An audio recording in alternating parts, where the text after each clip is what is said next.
Hello! Today I want to show you guys how to make a fold-out timeline book. We're going to do this for our Ancient Rome project, and we're using some handmade Lokta paper from Nepal, and you can buy this at dickblick.com or Cheap Joe's. So we also need some spray adhesive and a scoreboard. This is the Martha Stewart scoreboard. You need a paper trimmer and some drawing paper. This is 70-pound Canson drawing paper, and you also need the chipboard piece at the back.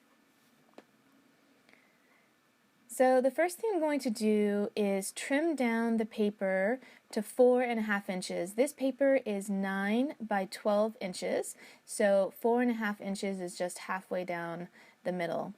Then I want to score it at 11 inches. And you could make your timeline any size you want, but you definitely need a small flap that's about 3/4 of an inch to 1 inch in order to tape the pieces of paper together.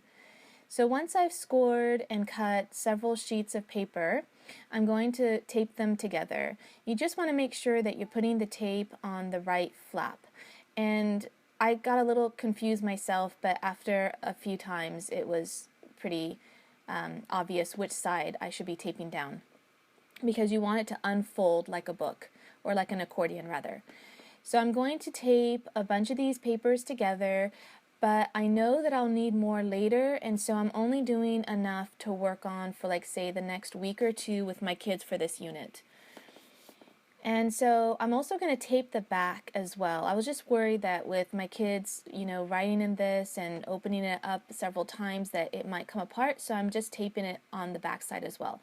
So this is what it looks like when you've got about 4 pages together, which is about 8 sheets of paper. So now I want to write the line for the timeline, and I'm going to do this halfway. So this is 2 1/4, and I'm just going to mark both sides so that I can run my ruler down the middle.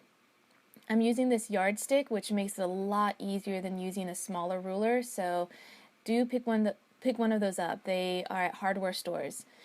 And so I'm going to continue doing this for all the pages, and now I need to work on the front and back cover for our book. So I'm just going to take this chipboard piece off the back of the drawing paper pad, and I'm going to cut it in half again. So you could make this any size you wanted, but I just found it easier just to cut it in half rather than to make multiple cuts, because I'm going to use my X-Acto knife and a metal ruler in order to cut this, and you don't want to use a wooden ruler. I think it's better to use a metal ruler when you're using an X-Acto knife, and it comes right apart when you cut it several times. It just takes maybe like 15 or 20 passes for it just to cut all the way through.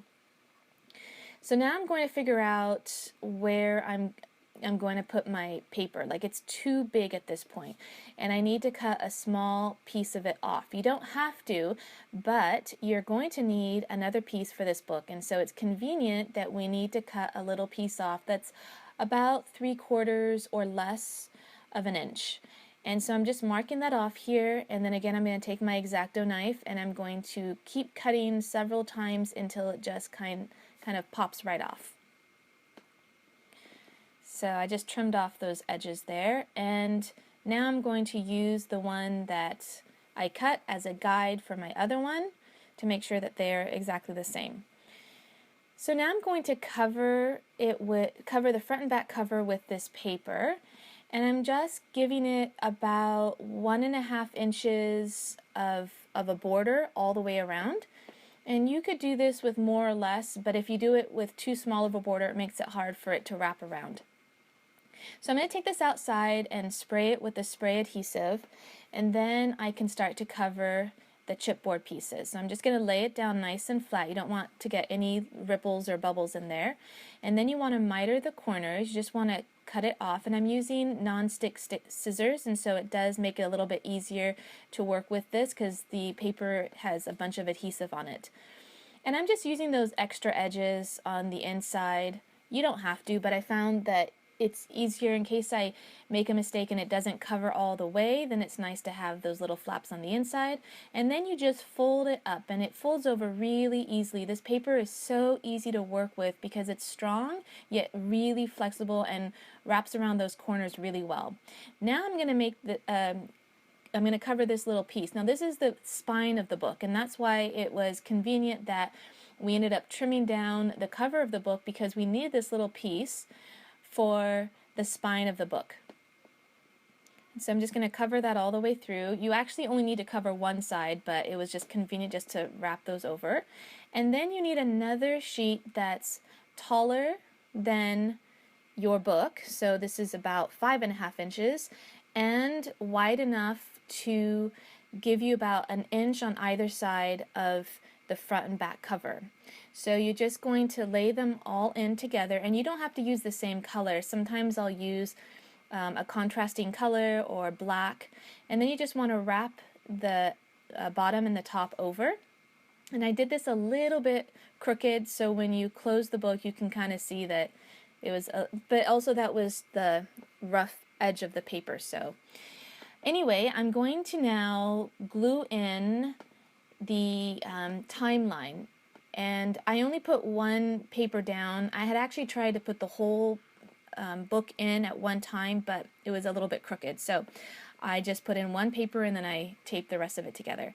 So if you're wondering what this is, it looks like I've gone back in time here, and that's because I made 2 of these. Now I'm showing you now the mistake I made the first time, where I glued in the paper before I assembled the outside of the book, so I had to peel up some of the paper on the left side here so that I could get that that outside panel in place.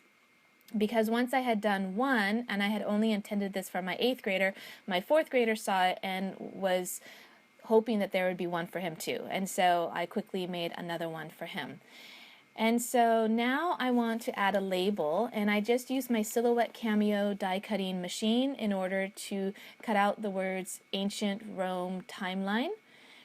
And now I'm going to send it through my Xyron sticker machine, and it's going to put adhesive on the back of all of those letters. It's just a really quick and easy way to get adhesive on all those letters. It's an intricate cut, and so it would be a little bit time consuming to glue every little bit of it, and this is just a really great alternative. It just comes right out on this sheet, and then I can peel it up and put it in place.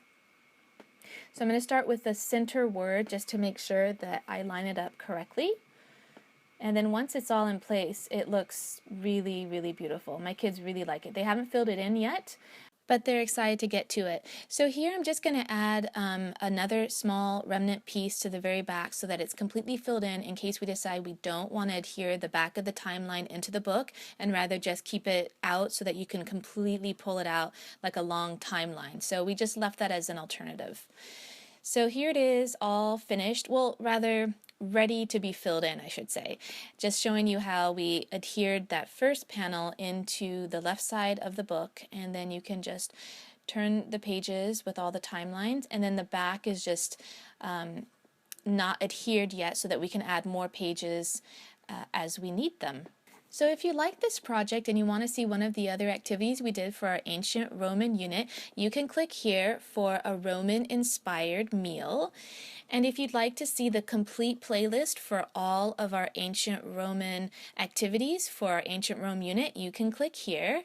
And if you'd like to see pictures of our completed timeline, you can always check out my website at pepperandpine.com.